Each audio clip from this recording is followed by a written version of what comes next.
Hi, welcome back to the channel. Today I am in Mayfair, the most affluent and upmarket part of London. You can see that the Ritz Hotel is just behind me here. But I'm not going to the Ritz today, I'm going to this place, which is called the Wolseley. And it's meant to serve the best English breakfast in London, in fact, in the whole of the UK.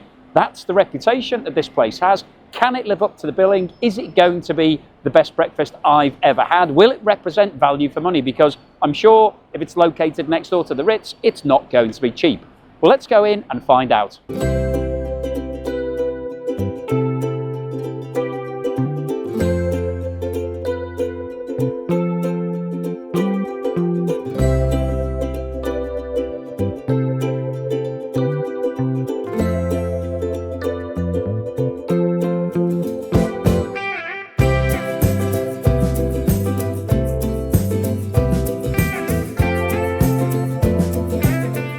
So here I am at my table in the Wolseley, in a little private room. Just been given my breakfast to get the complimentary water, so that's fine. Just ordered my food. Let's have a quick look at the menu. You can see on here there are lots of different options. You can get porridge, pancakes, avocado, bagel, but I am going for the full English. This is why I've come here. This is what this place is famous for. This is meant to be the best full English breakfast in London, possibly the whole of the UK.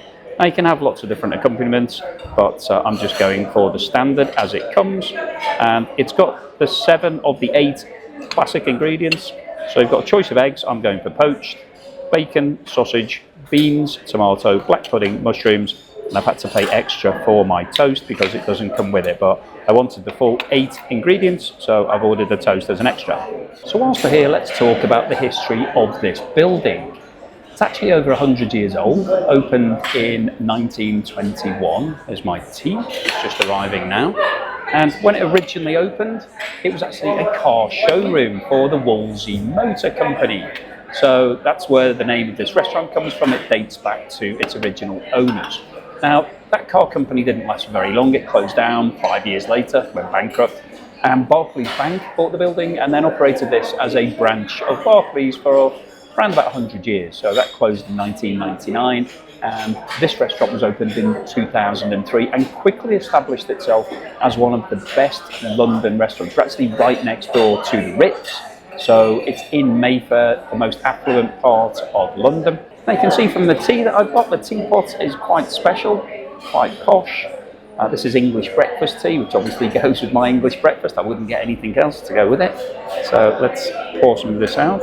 Oh, of course, it comes with a strainer. It's real tea leaves, so I'm going to use the strainer to stop all of the leaves going into my tea. So very traditional British way of serving. That's quite a nice feature, isn't it? A nice sort of turning. You don't have to just have it on a spoon. Do that and it stops the drips going onto the table. Quite a nice little thing. Now they've given me some milk in a lovely pewter cup, but I don't drink milk, so I won't be having that. I'll just have my tea as it is. So let's have a taste of this tea and see what it's like.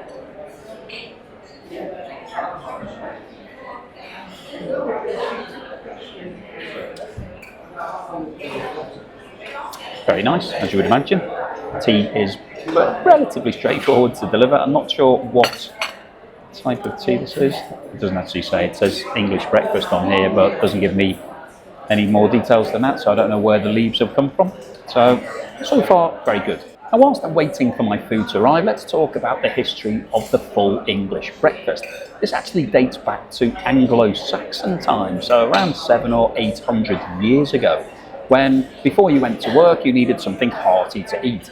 And in those days, meat was the main thing that people were eating, so that's why the full English consisted mostly of meat products.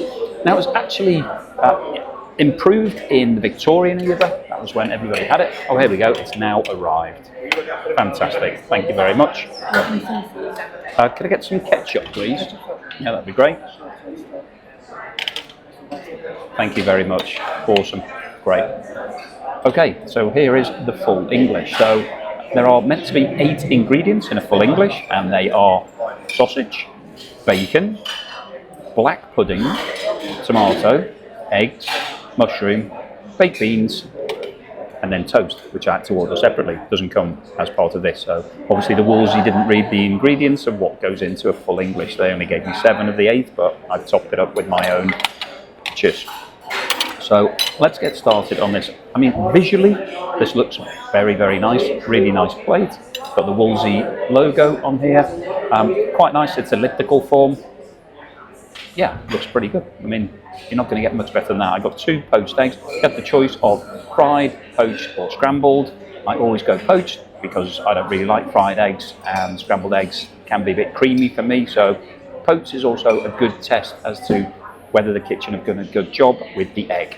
So let's start off with a bit of this sausage. Thank you. Put some ketchup. Okay, so here's the sausage. Looks pretty good, obviously. You'd expect it to be nice and meaty. Maybe taste of that.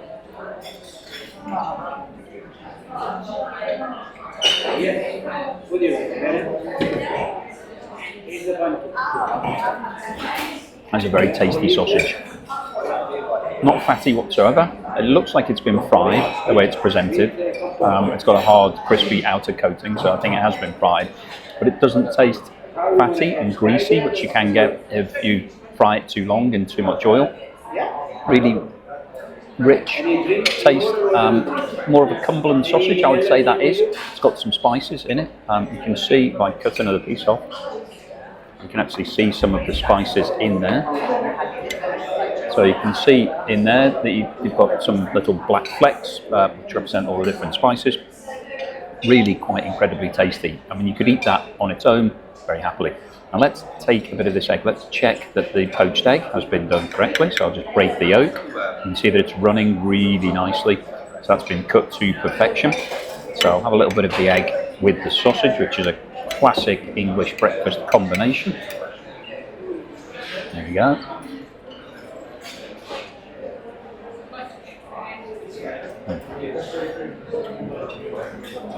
That's a really high quality egg. It's been really nicely poached. Even though it's poached, it's been presented like a fried egg. So sometimes when you get a poached egg, it's quite small. It can sort of suck in. This is actually looks more like a fried egg the way they've done it. So they've double poached it. They've put 2 eggs together, poached it together so that it makes it a bit bigger. So visually, I think it's more appealing, but it's really light and fluffy. It's melts in the mouth in terms of that egg. So highly recommend that. Right, let's have a look at some of this bacon. Now, as you can see, this is streaky bacon. It's not back bacon. Now, back bacon is in the English Breakfast Society definition of what should be in a full English. So, technically, this should be back bacon, which is basically all meat, rather than streak bacon has a combination of fat and lean meat. But that's what the Wolseley have given me, so I'll go with it. I mean, this streaky bacon looks quite nice. It's been fried well.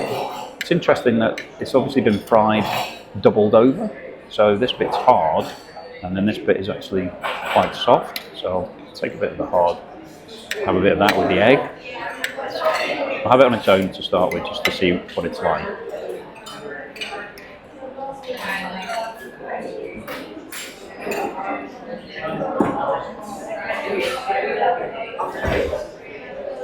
It's got a very rich, smoky flavour. So it's smoked, streaky bacon. It's actually incredibly tasty. So even though it does have quite a lot of fat on it, you can see in that piece there's a fair bit of fat. So you can see the fat here. It doesn't taste fatty. Again, it sort of dissolves in your mouth. So it's really high quality bacon. I think it's been dry cured. So that's a process whereby they actually dry out the bacon rather than just leaving it to be really wet. And what that means is that when you cook it, it becomes very light and just melts in your mouth. So really nice. Have a bit of that with the egg.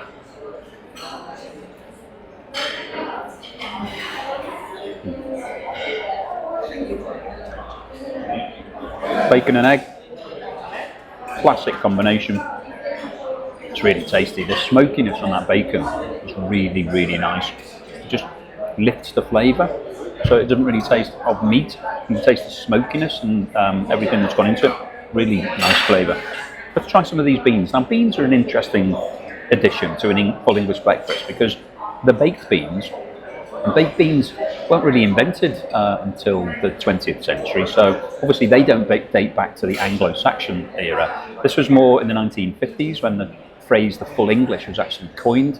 That was the first time it was used. Before that, it was just called breakfast, but then became full breakfast. So beans are sort of relatively modern, and this was, let's just taste it.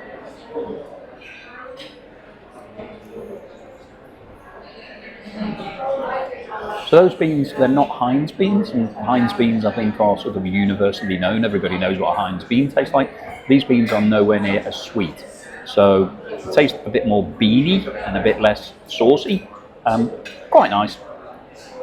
They're not my preferred brand. They're okay. I wouldn't give them 10 out of 10, those beans, but they're fine. Now, let's go into a controversial part of this breakfast.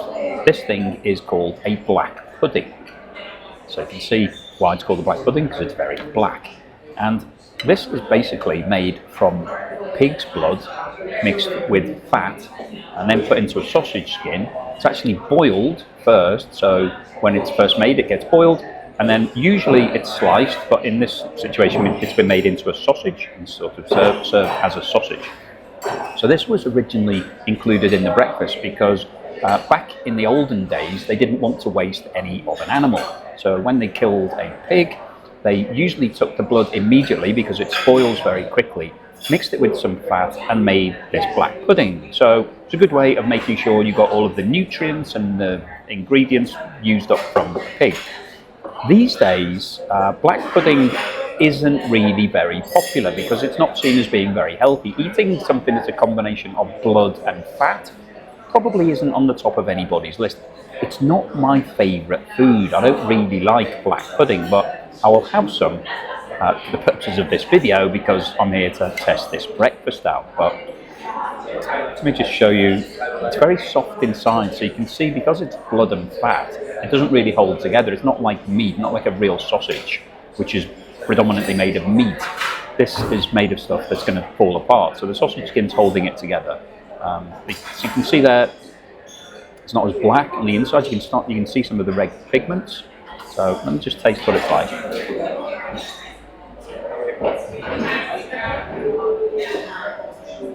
It has a very distinct flavour. If you've ever had it before, you'll know exactly what it tastes like. If you haven't had it, I'll describe it. It's very soft in the mouth. So when you put it in, it almost tastes like pate or terrine. It's that same type of consistency, very smooth. You could probably spread that with a knife on a piece of toast if you wanted to. The overriding flavour, it's a meaty flavour, but with an element of fattiness. It doesn't really taste the same as bacon. So even though it's made from pig's blood, it doesn't taste of ham or bacon. And it's cereal and oats are put into it. So either oats or wheat are mixed into it to give it a bit more body. So it really tastes of that type of. If you think about mushing up some wheat into a bowl, it wouldn't really have a lot of flavour. If you then add some blood onto it, it gives it a little bit of flavour. As I've said, it's not my favourite thing on an English breakfast, so I probably won't eat all of that, but I wanted to test it. And in terms of black pudding, as it goes, it's good quality, as you would imagine. Here, you just have that. Good quality. Can't argue with it. I just don't really like black pudding in principle, but I've eaten it today just for the purposes of showing you what it's like. We've then got a mushroom over here. This is a fried mushroom. Let's have a taste of that.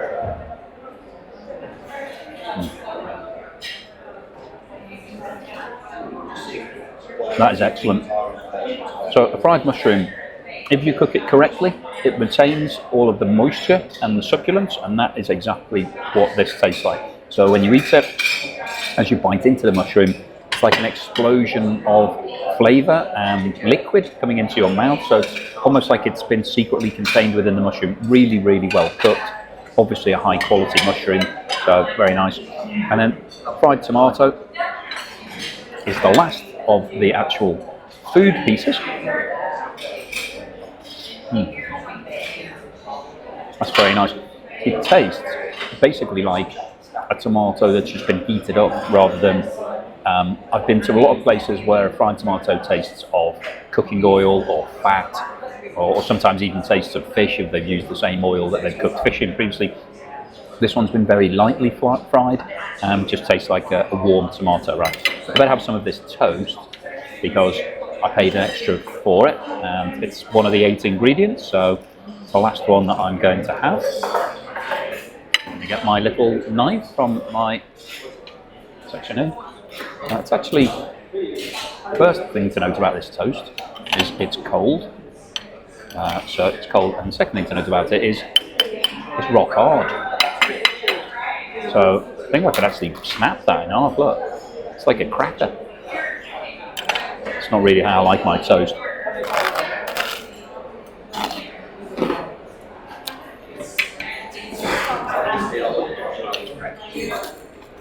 That's terrible. That's some of the worst toast I've ever had. That's not good. Let's see if they're all like that. It's a bit better. They're all cold and not very well made. It's very hard. So, not very impressed with the toast, since I paid extra for it. Might send that back.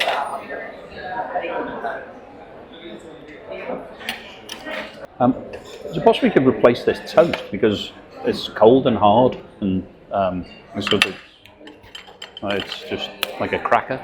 Sure. One you want, but less. Yeah. I mean, Yeah? that's not how I. White toast. Yes, please. Yeah, that'd be great. Thanks. Just eating this bacon. It's quite hard. It's been overcooked. It's crunchy. Look at it. You can see it's been overcooked. Actually a bit burnt in places as well. So, not really what I expect from a breakfast that cost me £24.50. I expect it to be really well cooked. This has been overdone. I really like the bacon. A bit disappointing. Crispy bacon's one thing. Hard bacon, not really what you want. Okay, so here is the replacement toast that they've given me. That's warm, at least. The last one was cold. It doesn't snap in half, which is good. So let's have a taste of this toast. Second round of toast, and it's not because I've eaten the first round. I actually sent it back because it wasn't very good. I mean, just in terms of toasting, it's a bit pale. It's a bit light. It's not much toasting in it. It's like almost warm bread.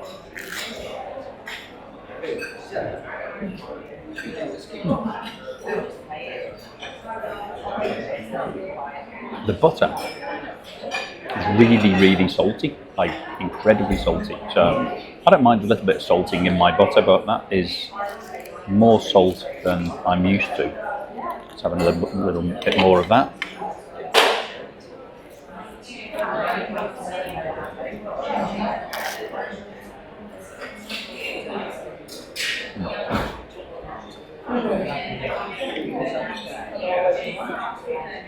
That's definitely been over salted. There's way too much salt in that butter.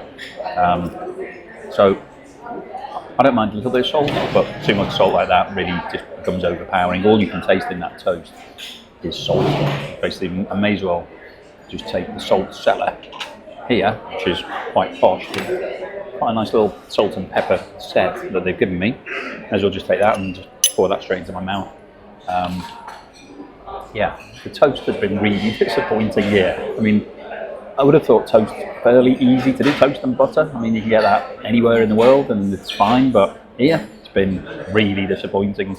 Oh, one other thing that you get here is a free newspaper. So I don't think you can keep it because it's actually got the Wolseley printed on the front of it. But they give you a paper to read whilst you're having your breakfast. But I don't really read newspapers anymore. I tend to just do all my stuff online. But yeah, a little perk if you do want to come here. You can get the Times there or the newspapers available. Didn't ask for the full range, but that's a little perk that you get here. Okay, so we've now got the bill. So let's have a look. It comes in a very nice presentation. They've given it on a silver platter. Don't think you get to keep that. So let's have a look at the bill. So we have, this is it. So £24.50 for the full English, £3 for the toast, £5.95 for the very posh tea that we've got, and they've then got So that gives us a subtotal of £33.45. They then added a 15% service charge of £5.02 to give us a grand total of £38.47 for my breakfast. So that is definitely one of the most expensive full English breakfasts that I have ever had, and I had to pay extra for the toast that didn't come. I also had to pay extra for the tea, so those two things were not included. So £38.47, that is incredibly expensive. What's my overall assessment of this full English breakfast at the Wolseley? Is it the best in London? Is it the best in the UK? Well, I can say categorically it definitely is not the best in London or the UK. It's actually not the best I've had in the past week, never mind in my whole life. So disappointing. I think in terms of the surroundings and the atmosphere, it's very upmarket, it's very Mayfair, very affluent, so it gives you the opulent feeling. Very high ceilings, big chandeliers, nice marble tables, obviously all of the equipment is very nice and comes looks like it should be expensive. The food itself, let's go through it in detail. The sausage was very good, so I can't argue with the sausage. That's exactly what I was expecting. The bacon wasn't that good. It did taste nice, had a nice smoky flavour. It was good quality bacon, but it'd been overcooked, so it was quite hard and crunchy. So that was a bit disappointing. The beans were a bit tasteless. I've got better beans than that in my house, so that was disappointing. The eggs were very well done. They were superb. Fantastic, top range, and they've been cooked very, very well. So impressed with the eggs. The tomato was also very good, as was the mushroom. It's disappointing that the black pudding, I don't like black pudding, so I can't really give you a classification on that because I don't eat it very often. In terms of the toast, that was incredibly disappointing. That was probably the low point of the meal because it was cold to start with, which shouldn't happen when you're paying extra for it and you've asked for it and they deliver it to you separately. It should be coming to you straight away. So it's obviously been sitting around for a while to go cold.